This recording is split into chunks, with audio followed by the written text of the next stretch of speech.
ব্যাং রাজকুমার। নীলাম্বর রাজ্যের রাজকুমার ঈশান ছিল সুদর্শন ও বুদ্ধিমান, কিন্তু এক দুষ্ট জাদুকরী তাকে ব্যাঙে পরিণত করল। একদিন রাজকন্যা মৃণালিনী এক জলাশয়ের কাছে এলে ঈশান তাকে বলল, আমি এক অভিশপ্ত রাজকুমার। যদি তুমি সত্যিকার বিশ্বাস রাখতে পারো, তবে হয়তো এই অভিশাপ ভাঙতে পারবে। মৃণালিনী ব্যাঙটিকে বন্ধু হিসেবে গ্রহণ করল, তাকে রাজপ্রাসাদে নিয়ে গেল এবং তার যত্ন নিল। দিনে দিনে তাদের মধ্যে বন্ধুত্ব গড়ে উঠল, আর মৃণালিনী বুঝতে পারল, সৌন্দর্য শুধু বাহ্যিক নয়, বরং অন্তরের। একদিন সে ব্যাঙটিকে হাতে তুলে নিয়ে বলল, তুমি যেমনই হও, তোমার হৃদয় সুন্দর।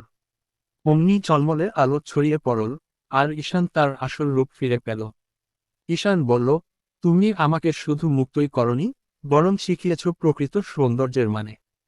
এরপর তারা বিবাহ বন্ধনে আবদ্ধ হল, আর রাজ্য আলোয় ও ভালোবাসায় ভরে উঠল।